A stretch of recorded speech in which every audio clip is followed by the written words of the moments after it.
성도 여러분 안녕하십니까? 저희는 이제 다니엘 8장이 거의 맞춰가는 시간에 도착했습니다. 그러나 오늘 저는 다니엘 8장 이 시간에 이번 시간과 다음 시간 또 이렇게 이 8장을 마무리해가는 과정에서 아주 중요한 선과악의 대쟁투에서 아주 중요한 이 부분을 여러분들에게 공개하려고 합니다. 이번 시간 동안에 여러분과 제가 나눌 수 있는 이야기는 2300지하에 관한 이야기입니다. 이게 하나님이 이기셨다, 기독교 여호와의 군대로 회복되다라고 하는 이야기를 여러분과 같이 나누려고 합니다. 여호와의 군대로 회복된 기독교, 그래서 하나님의 사명을 우리들이 부여잡고 또 그런 모든 과정에서 하나님이 어떻게 이기셨는지를 우리가 살펴볼 수 있는 매우 중요한 시간이 되겠습니다. 네, 그렇습니다, 여러분. 우리는 이렇게 이 성경 가운데 있다가 하나님 백성들의 어떤 고난이나 하나님 백성들의 그런 어려운 것들을 우리가 바라볼 때는 굉장히 두렵고 떨림이 있죠.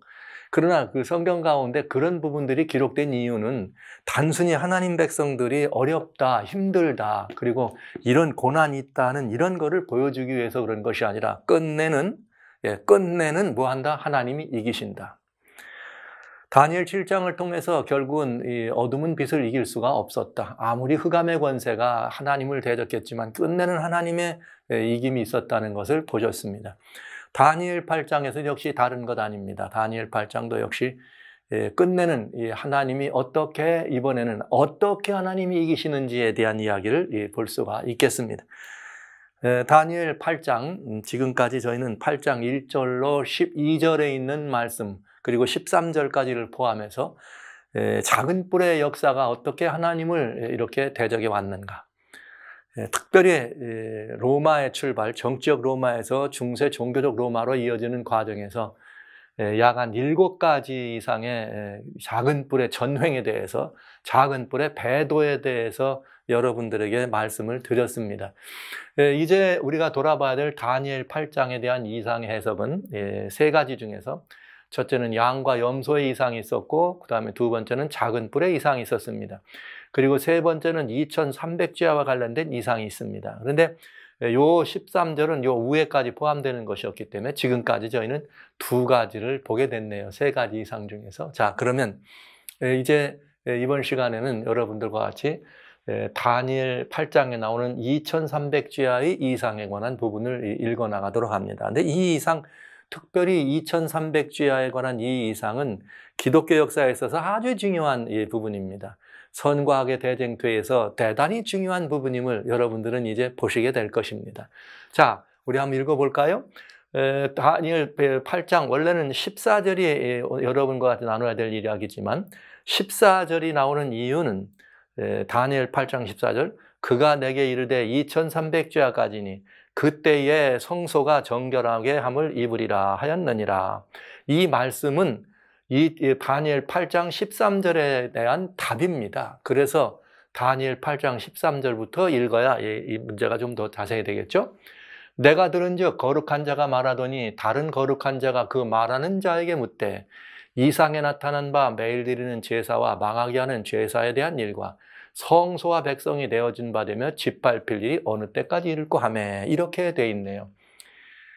여기 지금까지 8장 여기 1절로 12절까지 보아 있는 그 가운데 특별히 작은 뿔이 하나님을 대적해 있던 그것을 요약한 것이에요. 그 대적하는 요약이 뭐냐? 그 이상에 나타난 바 매일 드리는 제사, 망하게 하는 제사에 대한 일, 성소와 백성이 내어지며 짓밟힐이 어느 때까지 이르겠느냐? 거룩한 자가 다른 거룩한 자에게 말하는 것을 들은 것이죠. 그러니까 양과 염소의 이상, 작은 뿔의 이상, 그 모든 것들을 바라보는 가운데서 또 다른 그 이상 속의 이상을 본 것이에요. 그래서 우리는 이 다니엘 8장에는 이상이라는 말이 2종류가 나오는데, 하나는 부정, 하존이라고 하는 그냥 우리가 말하는 비전, 이상이 있어요. 그런데 그 이상 가운데서 또 그 이상 중에 바라보이는 거룩한 자가 거룩한 자에게 말하는 이것 같은 이상 중에 또 이상과 같은 이런 부분은 말레흐 이렇게 해가지고 같은 이상이지만 조금 달리, 제가 이 말씀은 다음번에 설명을 드리기 위해서 여러분에게 먼저 말씀을 드렸습니다. 그래서 이 이상을 자세히 보면은 다니엘 8장 13절과 14절을 자세히 보면은 결국은 매일 드리는 제사, 망하게 하는 죄악, 성소와 백성이 내어진 바 되고 짓밟힐 일. 그러니까 이게 굉장히 고통스러운, 하나님 백성들에게는 고통이 있고 하나님께 되는 배도가 있는 이런 것들을 바라보면서 이 궁금한 거죠. 우리도 궁금하잖아요. 하나님이 이 모든 것들을 놔두고 그냥 마르셔? 이 끝까지 그냥 가고 마르실 거야?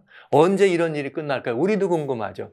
그 똑같은 궁금함을 가지고 거룩한 자가 다른 거룩한 자에게 하늘에서 이 하늘의 이 하늘의 천상의 존재도 너무 이 땅에 일어나고 있는 이런 일들이 그렇게 험하고 배도가 심하니까 서로 그걸 물어본 거예요. 어느 때까지 이런 일이 있겠느냐 했더니 답이 뭐냐? 그가 내게 이르되 2300주야까지니. 그러니까 거룩한 자가 말했는데 다른 거룩한 자에게 말하는 이것을 들려서 했는데 결국은 답은 누구한테 내줬느냐? 다니엘에게 답을 불러줍니다. 2300주야까지니 그때의 성소가 정결함을 입으리라. 이렇게 돼 있네요. 그러니까 굉장히 이렇게 긴 이야기입니다. 이 모든 일들에 대하여 천사는 한마디로 답해 준 거죠. 거룩한 자는 뭐라 그랬느냐? 그때는 2300주야까지다. 즉 2300주야라고 하는 한 기간이 있는데 기간이 이를 때까지는 이런 일이 있다. 그리고 그 기간이 다 차고 나면 무슨 일이 벌어져? 성소가 정결, 회복함을 입으리다. 이렇게 얘기한 것입니다. 그러니까 여긴 굉장히 여러 가지 이야기인데 답은 한 가지예요. 성소가 회복된다. 이렇게. 자, 그럼 한번 쳐다볼까요? 한 거룩한 자의 질문은 뭐냐? 매일 드리는 제사가 탈취됐고 망하게 하는 죄악, 우상을 세우는 일이라 그랬어요. 이것이 있었고 성소가 짓밟혔습니다. 그런 다음에 하나님의 백성들이 이렇게 이 성소와 백성이 짓밟혔다. 그러니까 압제가 언제까지냐? 그랬더니 이 질문에 대한 답이 뭐냐? 거룩한 자의 답은 2300주야에 성소가 회복될 거다. 성소가 회복될 거다. 이렇게 제가 정결이라는 말을 회복이라고 이렇게 읽어드리는 데는 이유가 있습니다. 나중에 여러분 또 말씀을 보시겠고요. 그러면 여러분 자세히 한번 찾아보면 이렇게 여러 가지를 질문했는데 답은 하나로 놨어요. 그러면 이건 무슨 말이냐? 여기 말하고 있는 이 모든 것들이 다 뭐에 관한 이야기다? 성소에 관한 이야기였다는 걸 금방 알 수가 있는 거죠. 단순하지 않습니까? 만약에 이것들이 다른 이야기, 나라들의 이야기가 됐으면 이스라엘이 회복할 거다. 아니면 무슨 다른 어떤 무슨 이야기가 있으면 그게 회복할 거다. 이렇게 했는데 여기 매일 드리는 제사다, 우상을 세운다, 회파한다, 백성들이 이거를 한마디로 성소가 회복된다 이렇게 말을 했으니까 결국은 이 이야기는 뭐에 관한 이야기다? 성소에 관한 이야기다. 그래서 저는 제가 다니엘 8장을 여러분들에게 처음 말씀드릴 때 양과 염소가 나올 때부터 이 다니엘 8장은 7장과는 달라서 7장은 정치적 권세 이야기라면 8장은 종교적 권세 이야기고 특별히 하나님의 성소가 이 다니엘 8장의 이야기의 핵심이라는 말씀을 여러분들에게 드렸습니다. 그러니까 이제 2300주야 이상 가운데 아주 중요하게 우리는 답을 찾을 수 있는데 그건 뭐냐? 이 이상에 나와서 결국은 이렇게 여러 가지 많은 일들에 대한 이렇게 이 사단의 이런 그 배도와 사단의 압제가 있었지만은 그 모든 것들에 대한 답, 언제까지 그런 일이 있을 것이냐 하는 그 문제에 대한 답은 간단합니다. 이렇게 뭐가 되어 있느냐? 질문에 대하여 첫째, 네 가지를 바라보는데 뭐가 들어있느냐면 작은 뿔의 세력에 대하여 이 얘기가 나와야 되는데 그렇죠? 참 이상하죠? 이렇게 작은 뿔이 악랄한 일을 했는데 이게 언제까지 가겠느냐? 그러면 답이 뭐부터 나와야 돼요? 작은 뿔은 그때 끝장나야 돼. 이렇게 말해야 되잖아요. 근데 작은 뿔이 어떻게 된다는 말은 이렇게 말하지 않고 이 이야기를 해석해 주실 때에 주님께서 한마디로 8장 25절에 그가 사람의 손을 말미암지 않고 깨어지리라 이렇게만 돼 있어요. 그러니까 약간 좀 우리가 원하는 것만큼 시원하진 않죠. 그러나 작은 뿔에 대해서 망하지도 않고 사라지지도 않습니다. 그러니까 뭔가 약간 좀 작은 뿔의 세력은 여기서 아주 끝나는 것이 아닌 것 같은 느낌을 우리는 받게 되는 것이 하나 있고, 두 번째, 여기 이 성소 답은 뭐냐? 성소가 이 정결 회복한다 이런 말했는데 이미 앞에서 여러분들에게 성소에 관한 이야기를 말씀드리면서 여러 다양한 성소의 역사를 설명드렸습니다. 여기 다니엘 8장에서. 그때 예수님의 십자가 이후에는 하늘의 성소, 하늘 보좌가 있고 그 다음에 이 땅에는 교회, 인간 성소, 우리 하나님의 신약시대 제사장인 우리들, 성도들이라고 하는 성도와 이렇게 하나님의 모임, 성도들의 모임인 교회다. 이것이 보다 이렇게 유린되는 성소다 하는 것을 말씀드렸습니다. 그러니까 유린된 성소가 뭐 되는 거예요? 회복되는 것이죠. 그래서 제가 이 회복이라는 말을 썼고요. 다음 시간에 여러분들에게 성소 2300지하에 대한 것을 이 시간에 보고 이 성소가 왜 제가 회복이라는 말을 쓰는지는 다음 시간에 보겠습니다. 그 다음에 2300지하까지니까 뭐 하라는 거예요? 2300지하까지는 뭐 하라는 거예요? 기다리란 뜻이죠. 그러니까 2300지하라고 한 기간이 있습니다. 이 기간이 신비로운 기간인데 이 기간이 어떤 기간이냐? 어쨌든 2300지하라는 기간이 있는데 그 기간이 지날 때까지 어떻게 하라? 하나님의 성도들, 하나님의 성소는 어떻게 된다? 유린된다. 그래서 그 2300지하라고 하는 기간이 끝나면 그제라야 하나님의 성소, 하나님의 성도가 어떻게 된다? 회복된다. 이렇게 얘기가 된 거죠. 그러니까 이건 이 신약시대 이야기니까 우리는 하나님의 교회라고 하는 말을 쓸 수가 있겠네요. 그러면 2300자를 해석해 보는데 우리는 이걸 봐야 되겠어요.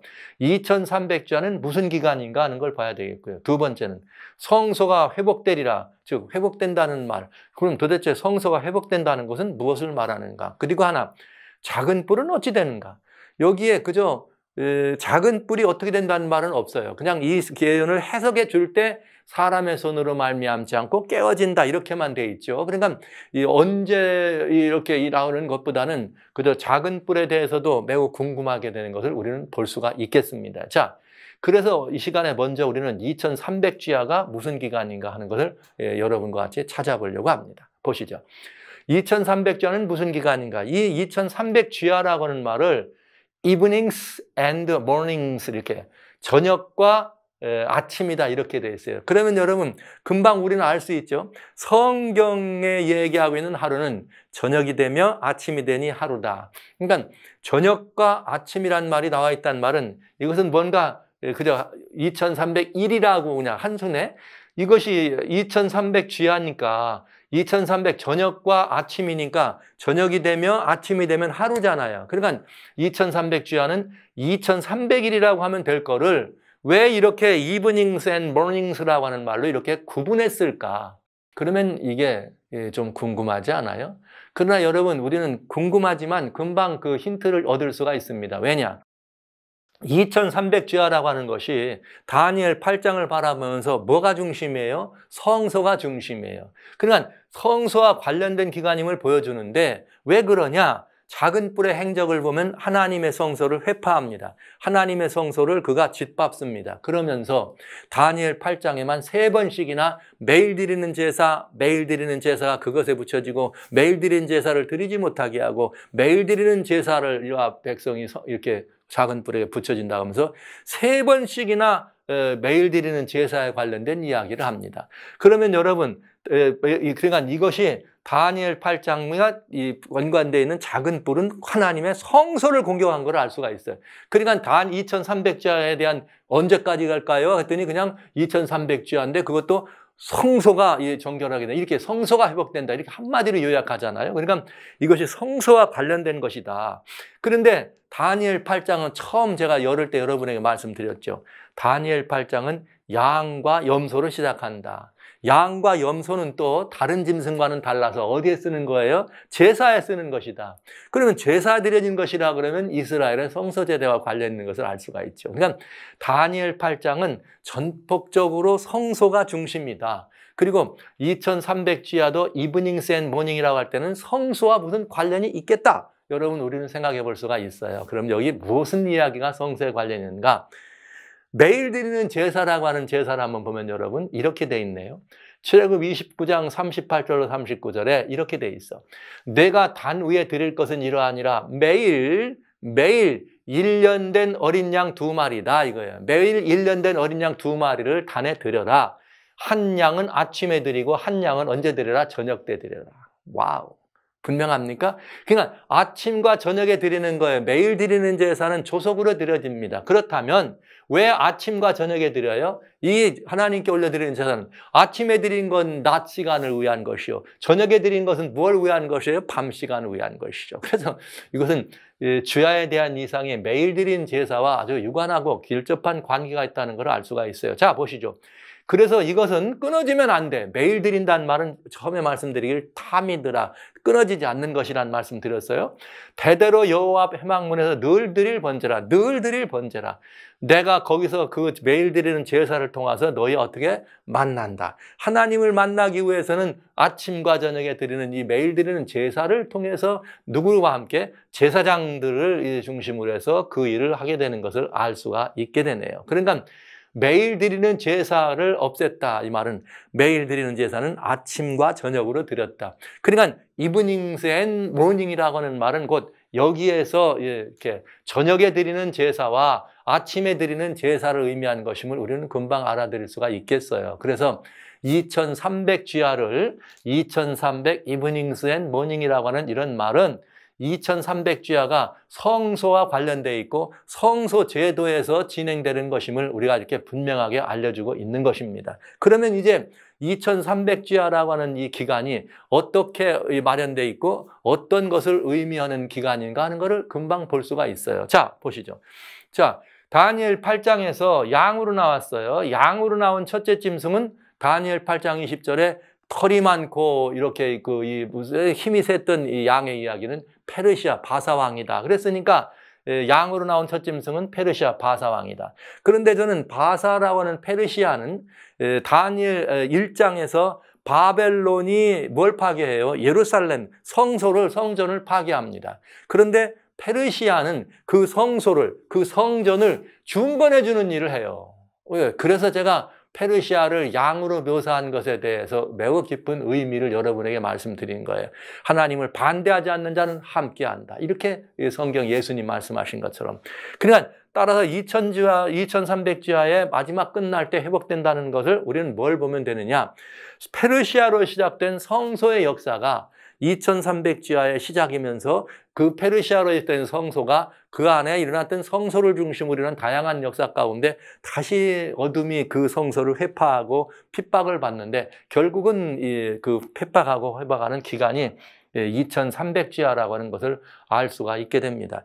과연 페르시아는 성소와 관련된 그런 일을 했는가? 성소를 중건하는 일을 했는가? 여기 아주 분명합니다. 성소를 중건하는 페르시아에 관한 이야기가 에스라라고 하는 성경 6장 14절에 이렇게 돼 있어요. 유다 사람의 장로들이 선지와 학계와 이또의 선자 스가랴의 권면함으로 인하여 전 건축할 일이 형통한지라. 이 전은 하나님의 전, 즉 성소예요. 성막 성소에서 성전 성소로 이렇게 옮겨졌을 때 전 건축할 일이 형통했는지, 이 전을 건축하는 일은 먼저 이스라엘 하나님의 명령이었다. 이렇게, 즉 성전을 다시 회복하고 중건하는 것은 다른 누구의 뜻이 아니라 하나님의 명령이고, 페르시아의 새 임금이 페르시아 왕 고레스와 다리오와 아닥사스다가 이 하나님의 명령을 따라서 이 성전을 어떻게 했다? 중건했다. 이 말입니다. 어덕스의 조사를 조차 전을 건축하며 피력했다. 그러니까 여러분, 이건 아주 중요한 것이죠. 하나님께서 새 임금을 들어쓰셨다 이거예요. 뭘 하는데? 하나님의 성전을 뭐 하는데? 다시 세우는데, 그것도 이방 나라 페르시아의 임금, 새 임금을 사용하셨다. 이렇게 볼 수가 있네요. 정확하죠? 그러면 고레스 임금도 페르시아의 국부요, 다리오가 세 번째 임금이요, 아닥사스다는 그 다음에 다섯 번째 임금입니다. 그런데 이 성전 건축한 걸 보니까 한 번에 되지 않고 세 번에 쫓아서 건축하며 피력, 완성했다. 이렇게 돼 있네요. 그러면 이 세 번을 자세히 한번 살펴보시죠. 자, 1차는 고레스 임금님이 내린 명령인데, 1차의 명령은 상천하지 하나님의 명령을 따라서 나 고레스가 명한다. 그러니 예루살렘으로 돌아갈 사람들은 다 돌아가라. 가서 하나님의 전을 건축하라. 이렇게 명령이 내려집니다. 이렇게. 그런가 하면은 고레스 임금이 그렇게 했지만은 이 고레스 임금이 이제 이 애굽을 정복해 나가다가 애굽을 정복해 나가는 정복 전쟁에서 그가 죽게 되죠. 자, 그 다음에 두 번째 임금은 고레스의 아들이에요. 요 다리오 임금은 고레스의 사위예요. 고레스의 사위가 세 번째 임금이 돼가지고 다리오가 어느 날 이렇게 이 고레스가 되는 중건령을 내려가지고 성전을 중건하려고 했더니 예루살렘 주변에 있던 여러 그 잡족들과 또 여러 그 반역자들이 그 일을 못하게 합니다. 그러면서 그 일을 못하게 하는데 그 일을 못하게 하면서 어떻게 하는가 하면은 이렇게 조서를 보내가지고, 조서가 아니죠, 상소문을 써가지고 여기 이거 성전 근처 가면 안 된다고 선대족께서 말이야 이렇게 이런 일을 했는데 이 나라가 다시 그 하나님을 믿고 말이야 큰 왕의 도성이라 여기가 중건되면 나라에게 손해가 된다 이렇게 해가지고 이 왕에게 상소를 내리면서 이 성전 건축이 멈춰지게 되죠. 그런데 다리오 임금이 어느 날 성전 곡간을 들이다가 거기서 뭘 발견하느냐? 선대적 고레스 임금이 내렸던 이 예루살렘 성전 중건령을 봅니다. 그걸 보고 다시 명령을 내리죠. 예루살렘을 성전을 중건하라. 그래서 다리오 임금 6월에 다리오 6년에 무슨 일이 벌어지는가? 성전을 준공합니다. 그리고 6월절 행사도 하게 됩니다. 그런데 거기서 다 완성된 것이 아니에요. 여기 이 에스라 이야기를 보면. 그러나 그 일이 더 완성되지 않았을 때 아닥사스다라고 하는 임금, 세 번째 임금이 세 번째로 예루살렘 중건하라는 명령을 내리는데 그 예루살렘 중건령은 기원전 457년에 일어납니다. 이게 다리오와 아닥사스다의 성전 중건은 조금 차이가 있죠. 다리오 임금은 예루살렘 성전은 준공했어요. 그러나 성소 제도 자체가 완성되게 회복된 것은 아닌 것 싶습니다. 왜냐? 아닥사스다 임금이 내린 이 중건령 때 완전히 이렇게 성전이 온전히 회복되면서 이 성소나서 정소에서 지어야 되는 제도가 회복되는 걸 볼 수 있어요. 아닥사스다 왕 7년에 이스라엘 자손과 제사장과 레위 사람이 예루살렘으로 올라갑니다.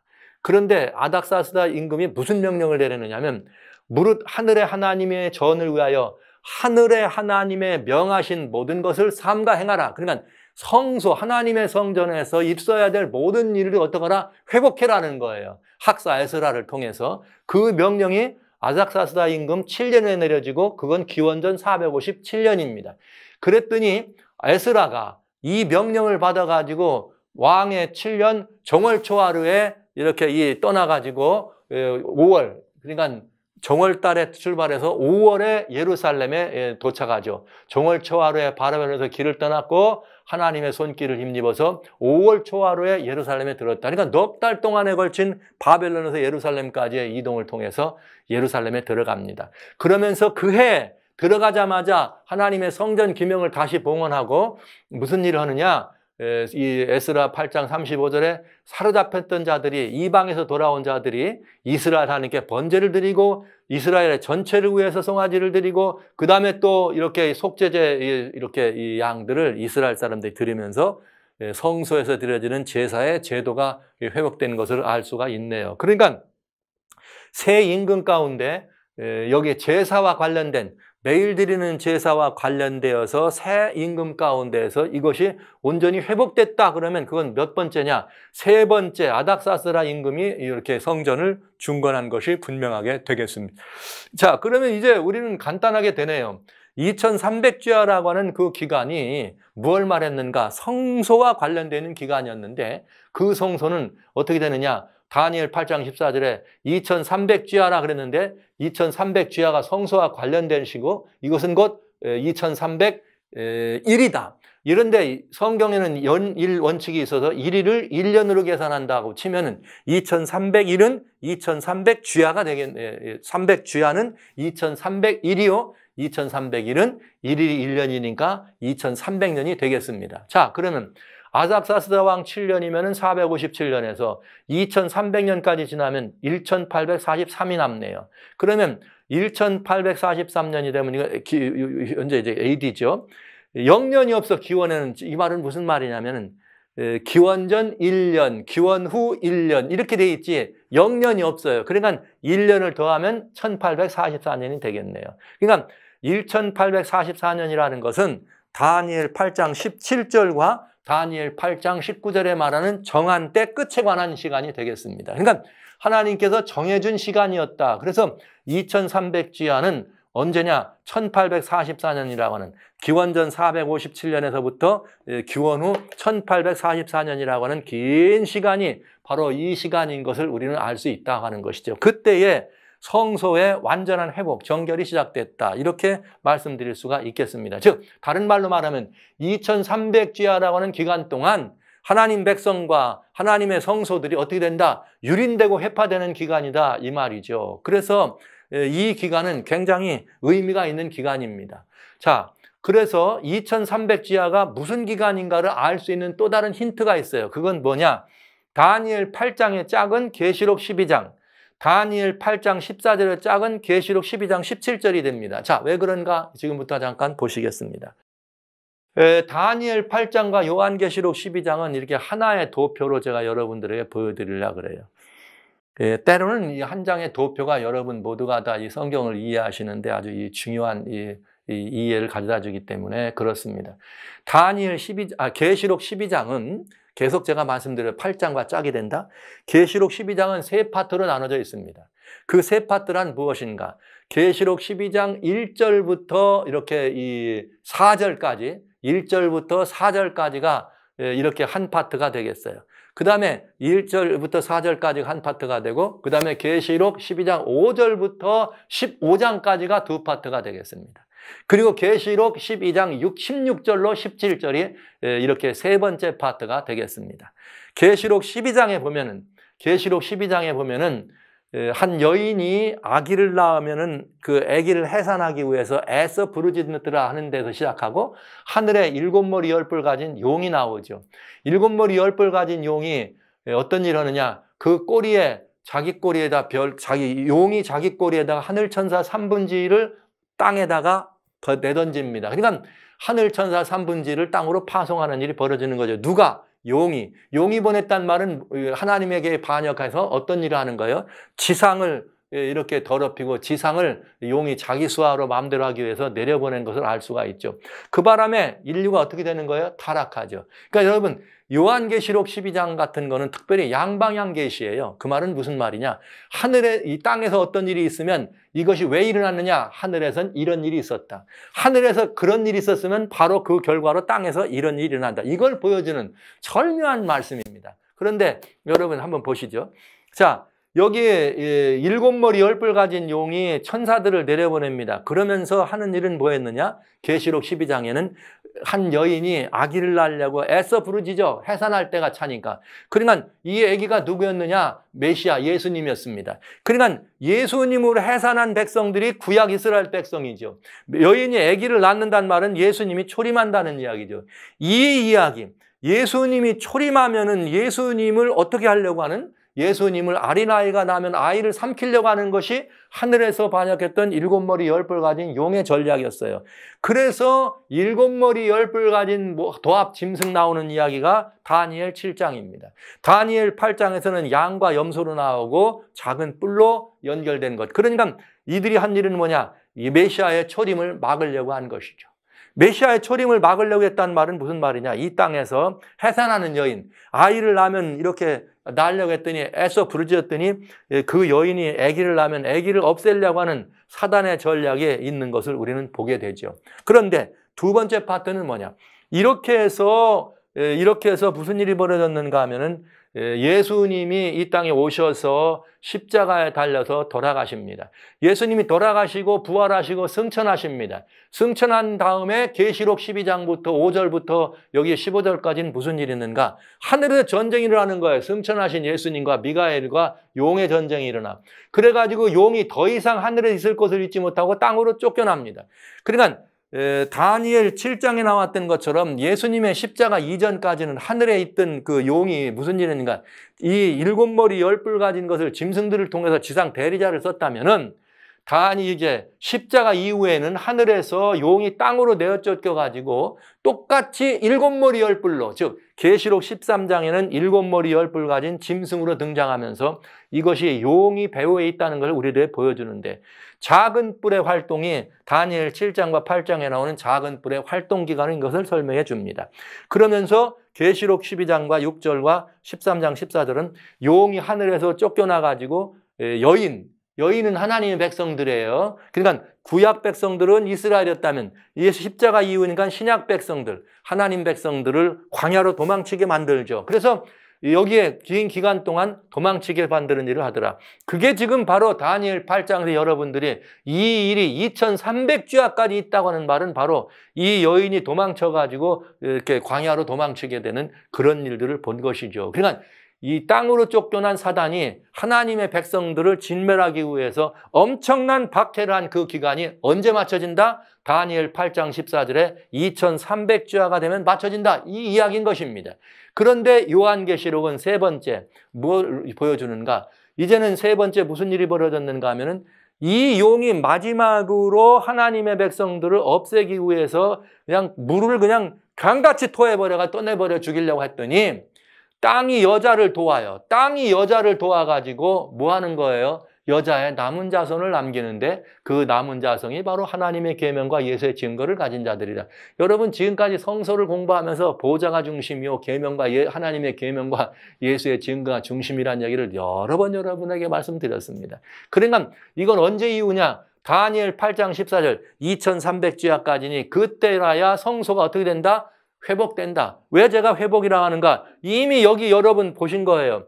이 기간이 2300주야라고 하는 기간 동안 사단이 하늘에서 쫓겨나가지고 지상에 있는 하나님의 백성들을 유린하고 진멸하고 그렇게 다 무너뜨리고 이렇게 모든 것들을 파괴했기 때문에 그것이 언제까지 그런 일이 있겠느냐라고 거룩한 자가 물어보니까 거룩한 자가 그거에 대한 답으로 2300주야까지 다 하신 것입니다. 그래서 2300주야가 끝나고 나면 그때부터 무슨 일이 벌어지느냐? 하나님의 백성들이 회복된다 이 말이죠. 그러니까 여러분 굉장히 중요한 이야기죠. 그래서 그 하나님의 백성들이 회복돼 가지고 용과 더불어 싸우더라. 그러면 이제 보시죠.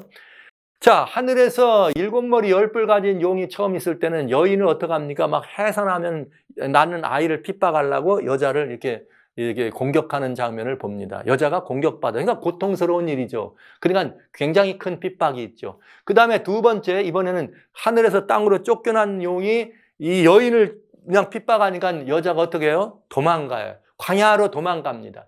광야로 도망가니까 핍박받는 것이죠. 그런데 세 번째 이 여자가 후손을 남겼는데 이 여자는 도망가지 않아요. 사단과 용과 맞닥뜨려 싸우려고 서 있는 것입니다. 그러니까 세 여인이 나오는데 하나님의 백성들의 모습이 나오는데 핍박받던 사람들이 핍박받던 하나님의 백성이 두 번에 걸쳐 나오고 세 번째 여자는 어떻더라? 핍박이 아니라 어떻게 하는 거예요? 핍박이 있든 뭐가 있든 하나님의 계명과 예수의 증거를 가지고 담대하게 사단과 맞서 싸우는 일을 하겠다 이 말이죠. 그러니까 전혀 다른 측면으로 되는 것이고 다니엘 7장과 8장은 여기까지 요한계시록에 나오는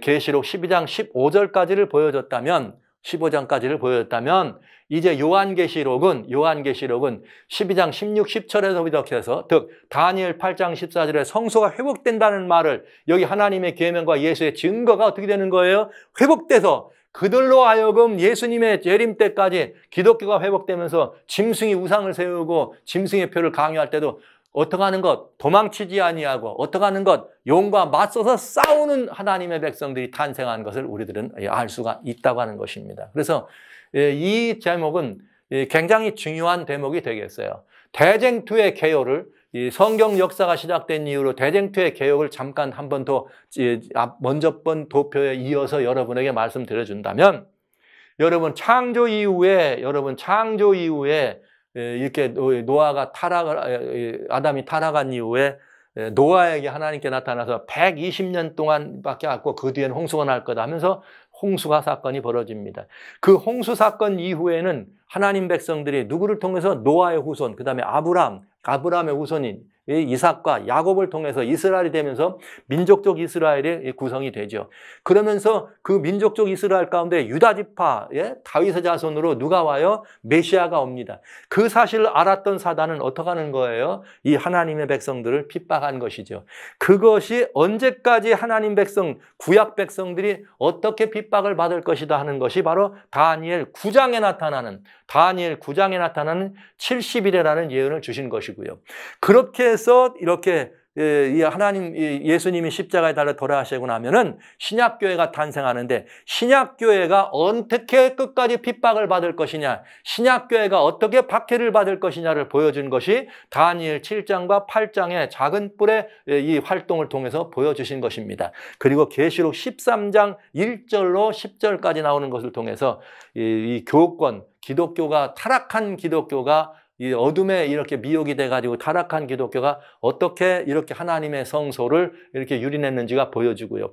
그래서 2300제가 맞춰지면 성소가 성소가 회복되면서 기독교가 정식으로 회복되고 다시 유린됐던 것들이 온전히 회복되면서 드디어 어둠의 세력과 큰 쟁투를 벌어지는 사건을 볼 수가 있어요. 그래서 자, 이제 이 대쟁투는 말이죠, 매우 중요해요. 대부분의 대쟁투는 마지막 때 예수님을 기다리는 사람들은 예수님이 언제 오실 거냐 그러면 그날과 그 시는 모른다 이렇게 되어 있어요. 그러나 대쟁투와 관련돼서 선과 악의 싸움에 있어서 하나님께서 하나님의 백성들을 하나님의 군대로 쓰실 때가 있습니다. 그 하나님의 백성들을 망해가는 세상에서 구원해야 될 하나님의 지상 대리자로, 즉 어둠의 지상 대리자로는 작은 뿔이 나와서 이런 많은 일을 했지만은 하나님의 지상 대리자로서 노아가 나오고 이럴 때 하나님은 그때는 정확하게 시간까지 일러주세요. 노아에게는 이제 내가 노아 120년만 있겠다 그러면서 창세기 7장 11절에 보면 노아 600세 2월 17일이다. 무슨 날이? 홍수 오던 날. 정확하죠. 그런가 하면 이제 예수님의 초림에 대해서 이스라엘 백성들, 구약 백성들의 역할은 뭐 하는 거예요? 메시아를 해산하는 것이 구약 백성의 역할이에요. 그래서 계시록 12장에 여인이 아이를 낳으려고 했다 했잖아요.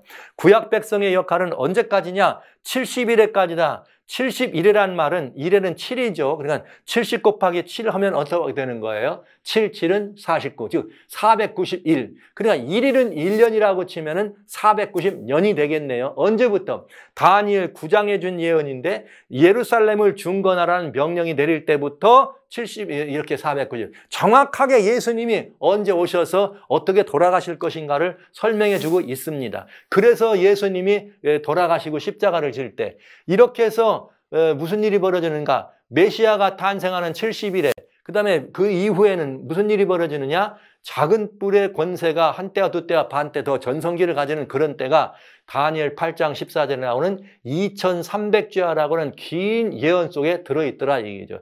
그러니까 여기 71회부터 여기 나와라는 이 성소 정결이라고 하는 이 이야기는 뭘 말해주는가? 2300주야라고 하는 긴 기간을 설명해 주는 것이죠. 457년 기원전 457년부터 AD 1844년까지가 되겠습니다. 이 안에 70일이라고 하는 유대 백성들이 예수님을 해산하는데 정확하게 날짜까지 주셨어요. 70일 동안에 예수님이 오셔서 돌아가실 것까지 정해졌고요. 그 다음에 작은 뿔의 전성, 교권의 전성 기간은 언제냐? 교권은 여기 이 신약교회가 시작된 이후에도 교권이 얼마 동안 한때와 두때와 반때, 즉 1260년이라고 하는 다니엘 7장과 8장 여러 번 말씀드렸기 때문에 그냥 설명만 드립니다. 이 기간 동안에 이렇게 이 지상권에 확보를 해가지고 최고의 전성기를 구가하다가 결국은 다니엘 8장 14절에 뭘 만나게 돼요? 사단이 하나님의 백성들을 이렇게 유린하고 하나님을 배도하는 2300년이라고 하는 긴 시간의 끝에 무슨 일이 벌어져요? 성소가 정결하게 되는, 즉 성소가 회복되는 일이 벌어진다. 그 성소가 회복되니까 무슨 일이 벌어져요? 하나님의 계명과 예수의 증거를 가진 하나님 백성들이 탄생하고, 그 하나님 백성들이 탄생하면서 무슨 일이 벌어져요? 짐승은 계시록 13장에서 우상을 세우기는 일이 벌어지고, 그 다음에 하나님 백성들은 무슨 일을 하고요? 회복된 기독교 사단과 대항하는 마지막 일이 벌어지게 됐다. 이것이 요한계시록 12장에 보여주는 대쟁투의 긴 개요를 설명해 주고 있고요. 다니엘 7장과 8장과 9장을 통해서 우리들이 한 번에 일목요연하게 대쟁투의 역사적 사건들을 바라볼 수가 있겠습니다. 여러분, 그래서 2300주야는 아주 중요한 의미가 있는 거예요. 특별히 아까 말씀드린 것처럼 주야는 뭐에 관련된 것이다? 성소에 관한 것이었다. 그러니까 대쟁투, 하나님의 성소, 구약 당시에는 이렇게 눈에 보이는 가시적인 성막 성소요, 성전 성소였지만 신약 때 들어와 가지는 성소가 어떻게 되는 거예요? 하나님 백성이 곧 성소가 되고 이 백성들이 모여있는 교회가 곧 성소가 되고, 그래서 이 예언은 두 파트로 나눠집니다. 구약 이스라엘 백성들이 메시아를 탄생하는 부분, 메시아를 탄생시켰다는 말은 하나님의 참된 교회가, 하나님의 교회가 탄생했다는 뜻이에요. 왜요? 예수님이 십자가에 달려 돌아가심으로 말미암아 어떻게 되는 거예요? 모든 죄값을 갚으시고 모든 인류를 다 거듭 태어나게 하시면서 믿음으로 예수를 영접한 사람들이 다 하나님의 친백성이 되는 것입니다. 그래서 그 친백성이 예수님의 보혈의 피 위에 하나님의 예수님의 교회가 된 것이고, 그래서 이 교회는 사단의 핍박의 대상이 돼서 약 2300에서 490을 빼면 1810년이라는 긴 시간 동안 어둠은 하나님 백성들을 핍박하고 유린할 것이다. 이것을 보여준 것이죠. 그러니까 2300주야라고 하는 것은 하나님의 교회, 하나님의 백성들이 무언받은 기간이냐? 박해받은 기간이에요. 그래서 계시록은 12장 6절과 13절, 15절에 여자가 광야로 도망하며 거기서 1260일 동안 저를 양육하게 하나님의 예비하신 것이 있더라. 즉 1260년이라고 하는 그 기간 동안에 핍박이 가장 강력할 때 그동안 하나님의 백성이 어디로? 광야로 도망가더라. 이 광야라고 하는 것은 사람이 살지 않는 것이죠. 험한 곳으로 돌아가는 거죠. 그런데 이 광야로 도망갑니다. 이것을 다시 또 뭐라고 말하는가? 13절부터 15절에 이렇게 되네요. 용이 하늘에서 자기가 땅으로 내어찍은 걸 보고 남자를 낳은 여자, 즉 남자는 예수님이에요. 즉 하나님의 백성들이죠. 하나님의 백성, 예수님을 낳은, 즉 예수님의 보혈의 공로 위에 있는 이제 여자, 하나님의 교회, 신약교회죠. 여자를 핍박하는지라. 여자가 독수리의 날개를 받아 광야 자기 곳으로 날아가 거기서 뱀의 낫을 피하여 한 때와 두 때와 반 때를 어떻게 하더라? 양육받더라. 그러면서 한 때와 두 때와 반 때라는 기간을 양육받으면서 그냥 거기서 한 게 아니라 마지막으로 이 뱀이 하나님의 백성들을 완전히 없애버리기 위해서 뱀이 입으로 물을 강같이 토하 여자를 떠나가게 하려고 했다, 이 말입니다. 이게 뭐예요? 기독교의 탄생이 이제 이 앞에 나온 것이 여인이 아기를 낳는다 하는 이 부분은 예수님이 오시는 거니까 초림이죠. 기독교의 탄생을 의미한다면 여기 여자가 광야로 도망쳤다, 혹은 여기 말하는 이 뱀의 낫을 피하여 광야 자기 곳으로 날아갔다는 이 말들은 교회를 어떻게 했다는 거예요? 핍박했다는 것이죠. 그러니까 여러분 2300주야라고 하는 기간은 490년 구약 이스라엘이 예수 그리스도를 의미하는, 예수님이 이 땅에 오실 것을 예표로 보여주는 하나님의 성소를 사단이 계속적으로 유린하던 장면을 말한 것이고, 그래서 작은 뿔 8장에 성소를 유린한 모습을 보여준 거예요. 한 것이고, 490년 유대 백성들에 대한 기간이 끝나면 예수님이 이 땅에 오셔서 돌아가시고 신약교회 하나님의 이제 드디어 만민을 피로 사서, 그래서 여러분 고린도전서 6장 19절 20절에는 너희는 곧 하나님의 성령의 전인 줄 알아라 그러면서 주님께서 피로 사셨다고 한 거예요. 예수님이 우리를 피로 사셨기 때문에 우리가 하나님의 누가 돼? 성소가 되고 성전이 됐다, 이 말을 말씀하신 것이죠. 그래서 그 하나님의 백성들을 어떻게 한 거예요? 엄청난 핍박을 해서 1810년 동안 어마어마한 핍박, 그 가운데 1260년 동안 더 극심한 핍박을 이렇게 이 사단이 작은 뿔이라고 하는 지상 대리자를 통해서 이렇게 백성들을 핍박했다, 이것이죠. 여러분, 이것 속에서 우리는 굉장히 중요한 걸 발견할 수 있어요. 그건 뭐냐? 하나님께서는 하나님 백성들에 대하여 그 고난이나 하나님 백성들의 그런 앞날에 있어야 될 여러 가지 다양한 일들에 대하여 침묵하지 않으신다.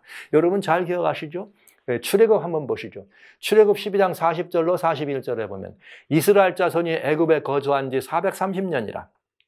430년이 마치는 그날에 여호와의 군대가 애굽에서 나왔다. 자, 보시죠. 아까는 구속의 경륜이에요. 하나님께서 노아 때 120년, 그래야 노아 600세대 전에 그해 2월 17일 정확하지요. 그 다음에 예수님 오시는 것도 어떻게 돼? 구속의 경륜.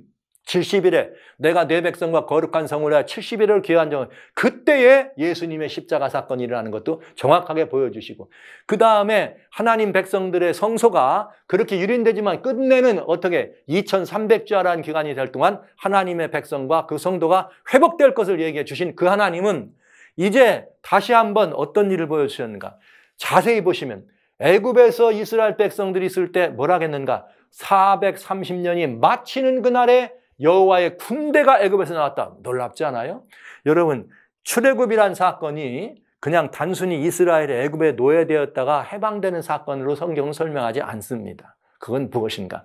430년이 마치는 그날이란 말은 이미 주님이 뭐 하셨다는 거예요? 예언하셨다는 거잖아요. 그리고 이스라엘 백성들이 그때 이 구속의 역사가 마감하고 그 역사에서 탄생하는 하나님의 백성들은 누구냐? 여호와의 군대다. 이렇게 말씀하신 거예요. 왜 여호와의 군대냐? 이스라엘 백성들이 애굽에서 나와서 가나안을 정복해 들어갑니다. 그 가나안을 정복할 때, 즉 이 말은 가나안에 있는 죄를 다 어떻게 하는 거예요?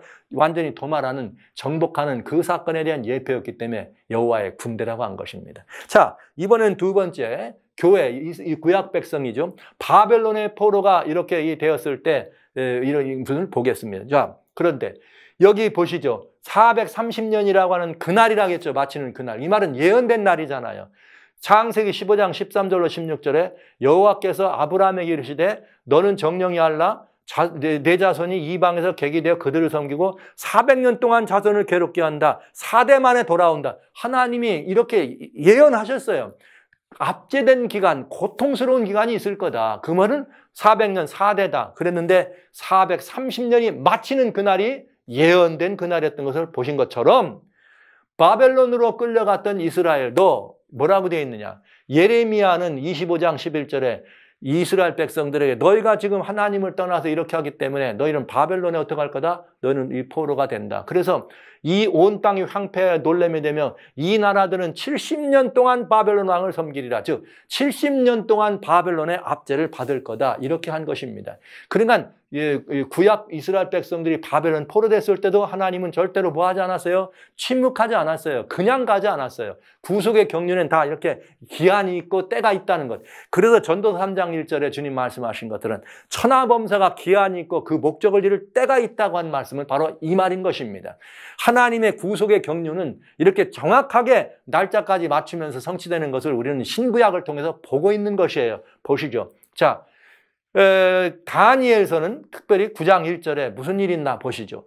메대 족속 아수에르 아들 다리오가 갈대아 나라 왕으로 세움을 입던 원년이다. 이 말은 바벨론이 뭐 하던 날이에요? 망하는 날이죠. 기원전 538년, 538, 519, 10월 달에 망하는 날, 그 통치 원년에 다니엘이 서책으로 말미암아 성경을 읽었더니 여호와의 말씀이 선지자 예레미야에게 임하여 그 고하신 연수를 깨달았는데 곧 예루살렘의 황무함이 70년 만에 마치리라 한 것이다. 예레미야 예언을 다니엘이 본 것이 성경으로 보고 나서 뭐 한 거예요? 오호라, 이제 이스라엘 백성들이 다니엘이 거의 끌려온 건 기원전 605년이니까 벌써 538년이면 이제 거의 70년이 다 됐잖아요. 그러니까 다니엘이 오호라, 이제 이 하나님 백성들이 다시 돌아갈 때가 되었구나 하고 다니엘이 대왕 고레스한테 가서 내가 서책으로 말미암아 봤는데 이스라엘 백성들은 70년입니다. 당신은 하나님이 예언한 이 고레스 임금에 가서 당신은 여호와의 목자입니다. 이 말을 한 거죠. 그러면서 아까 말씀드렸던 무슨 일이 벌어져요? 이스라엘의 이 포로들이 이 바벨론에 있던 포로들이 다시 고토로 돌아가라는 명령이 내려지는 걸 보는 거죠. 그러니까 여러분 이게 굉장히 중요해요. 이렇게 해서 돌아간 게 아까 에스라가 무슨 일을 했습니까? 하나님의 계명과 이 모든 것들을 가서 회복하면서 성소를 회복하고 하나님의 매일 드리는 제사를 통해서 백성들이 하나님께 나가는 길을 회복하는 일을 본 것입니다. 자, 하나님께서는 구속의 이치와 그 경륜이 펼쳐지는 데서는 시간까지라도 침묵하지 아니하고 이 백성들에게 알려주시면서 두 가지 목적이에요. 어둠의 권세 아래 허덕일 거다, 고난받을 거다, 이것이 중요한 목적이 아니라 일러주시면서 다음 말은 뭐예요? 그 기간은 한정되어 있다. 결국은 어떻게 한다? 끝난다. 그리고 누가 이긴다? 하나님이 이기신다. 누구를 통해 이긴다? 그대들, 하늘 백성들을 통해 이기신다. 이 말이었습니다. 자, 그러면 이것처럼 그러면 구약 당시는 애굽에 포로되었던 것도 하나님이 정확하게 일러주시고 바벨론에 포로되었던 것도 정확하게 일러주십니다. 그러면 신약배후에는 2000년 지나는 동안에 이스라엘 하나님을 믿고 나온 기독교인들이 구약 백성들이 받은 핍박보다 덜 받았습니까? 구약 백성이 애굽에 끌려갔습니다. 애굽에 끌려갔던 구약 백성이 사자의 밥이 됐습니까? 바벨론으로 구약 백성이 끌려갔습니다. 다 죽임을 당했습니다.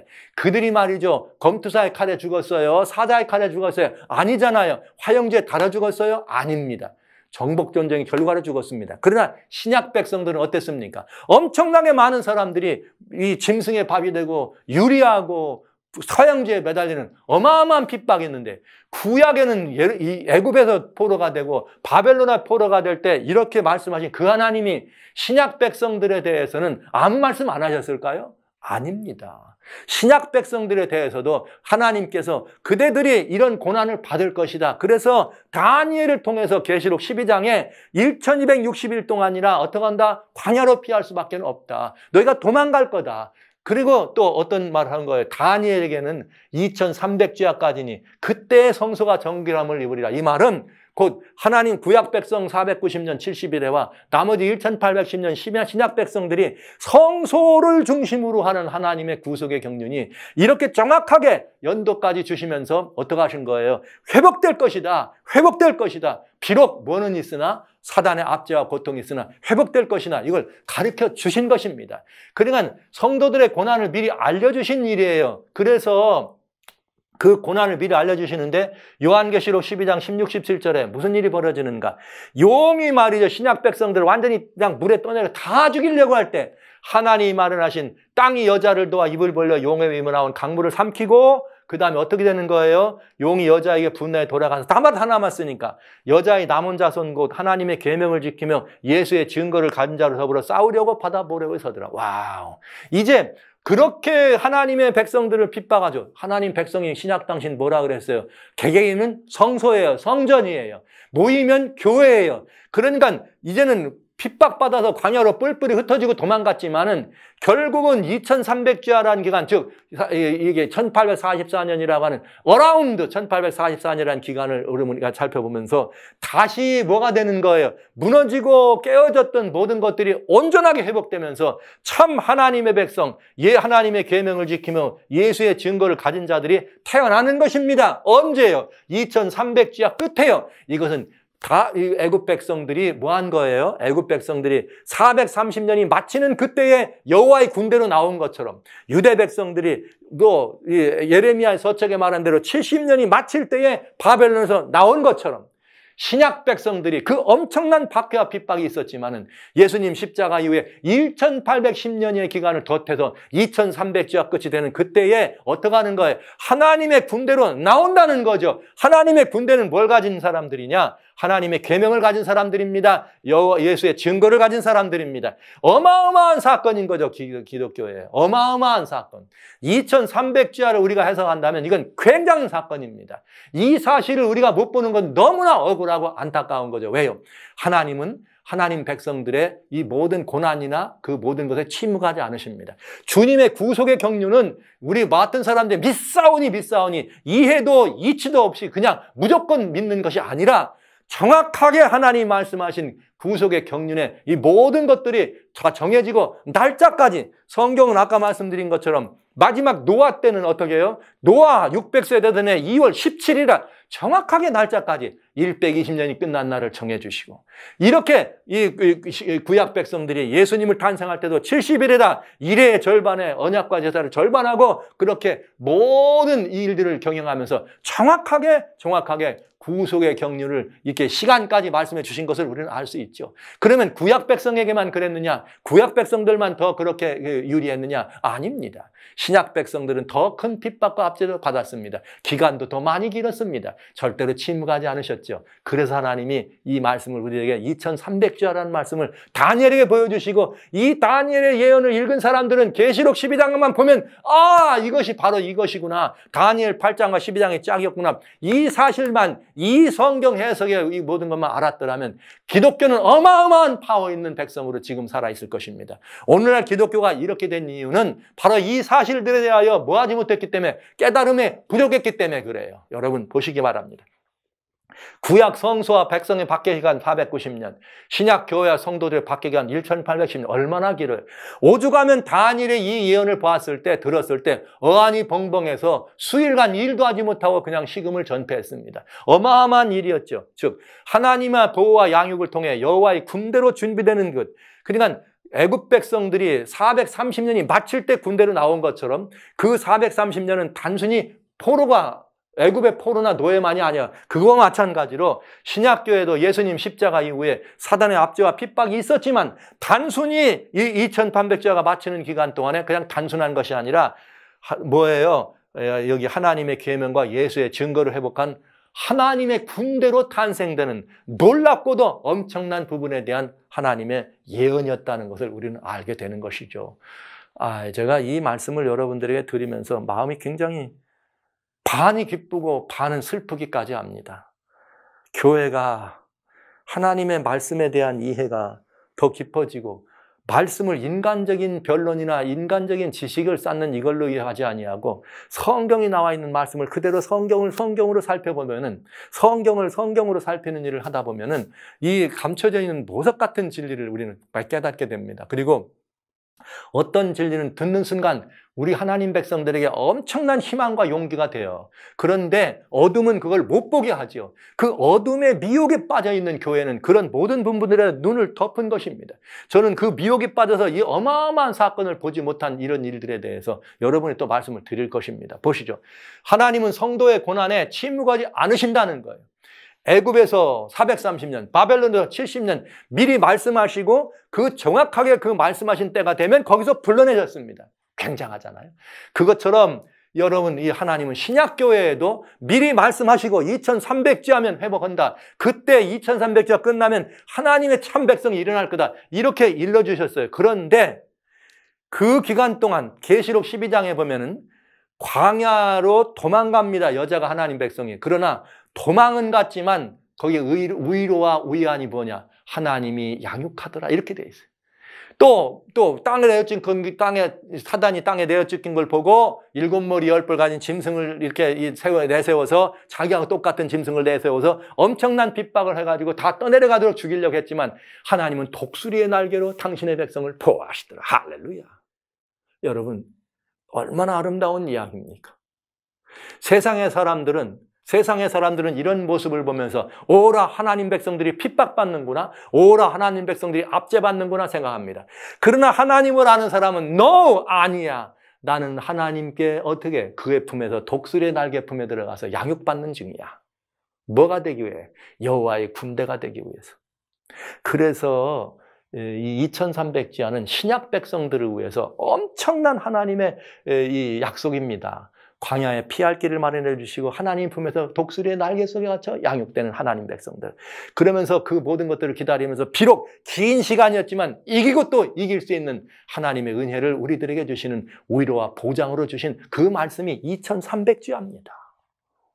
그리고 하나님은 광야에서 성도들을 갖다가 광야 자기 곳으로 데려갔다 이렇게 말했어요. 그 자기 곳으로 갔다고 말하는 것은 뭘 말하는 거예요? 하나님 미리 마련하신 곳이라는 것을 우리는 알 수가 있네요. 여기 이렇게 돼 있네요. 요한계시록 12장. 여자가 아들을 낳으니 이는 장차 철장으로 만국을 다스릴 남자이라 이러면서 보좌 앞으로 올라가더니 6절 여자가 광야로 도망하며 거기서 1260일 동안 저를 양육하기 위하여 하나님의 예비하신 곳이 있더라. 할렐루야. 여기 또 어떻게 됩니까? 여기 13절에 12장 13절에 용이 자기가 땅으로 내어찍힌 것을 보고 남자를 낳은 여자를 핍박하는지라 그 여자가 독수리의 두 날개를 받아 광야 자기 곳으로 날아가 뱀의 낫을 피하며 한 때와 두 때와 반 때를 양육받더라. 독수리의 날개를 받아서. 세상에 보는 안목과 하늘이 보는 안목은 차이가 있습니다. 우리는 성경을 읽을 때 이렇게 읽습니다. 오라 하늘 백성이 엄청난 핍박을 받네. 이렇게 보지 않습니다. 와우, 이 기간 동안 하늘 백성이 하나님 품에서 양육받네. 사랑하신 성도 여러분, 개인적으로 지금 주님을 믿는 이유 때문에 고난받으시는 분이 계십니까? 감당할 수 없고 어떻게 할 줄을 몰라서 차라리 사는 것보다 죽는 것이 더 나을 것 같은 그런 시절의 아픔이 여러분을 틈탔습니까? 믿음의 연유로요. 그래서 믿음의 연유로 여러분들이 살아가는 매일매일이 정말 쓰디쓴 물을 마시는 것과 같은 그 삶과 이 사회, 생과 사의 갈림길에서 항상 무엇인가 선택하지 않으면 안 될 그럴 가운데 있다고 계십니까? 이렇게 바라보시기 바랍니다. 나는 왜 이런 고난이 있을까? 나는 왜 이런 환난이 있는가? 나는 왜 이런 압제와 핍박이 있는가? 나는 왜 이렇게 이 세상으로부터 조롱과 무시됨이 있는가? 이런 눈으로 보지 말고요. 오라, 주님이 나를 이곳으로 부르셔서 하나님의 품으로 양육하고 계시구나. 내가 지금 독수리의 날개 아래에 멈춰져 있는 하나님의 놀라운 친백성으로 살아가고 있구나. 이렇게 생각하면서 요한계시록 12장에 나와 있는 말씀을 읽을 수 있다면 우리는 굉장히 중요한 이김이 있는, 그래서 하나님이 이기시는데 누구를 통해 이기시는가? 우리들을 통하여, 하나님의 영웅들을 통하여 하나님이 이기신다는 사실을 우리의 삶을 통해 경험할 수 있게 되겠습니다. 이것이 2300주야. 네, 성소와 관련돼서 이브닝 앤 모닝스라고 하면 2300주와 관련된 하나님의 위대한 보증이요 약속임을 다니엘 8장과 요한계시록 12장을 통해서 여러분들은 보신 것입니다. 이제 우리는 이 다음에 뭘 봐야 되는가? 성소에, 그때 성소가 정결한다. 저는 자꾸 회복이라는 말 이제 여러분이 드리는데, 이제 이 회복되는 것을 봅니다. 여호와의 군대가 일어나는 것입니다. 기독교가 여호와의 군대로 일어나서 남은 사명을 완수해야 되지 않겠습니까? 이것이 2300자 우리 갖다 주는 매우 중요한 역사적 사건. 저는 여러분들과 같이 이 여호와의 군대로 회복된 기독교, 사명을 완수하는 기독교에 관한 이야기를 성소 정결이라는 문제를 가지고 이제 또 계속해서 말씀을 드려보도록 하겠습니다.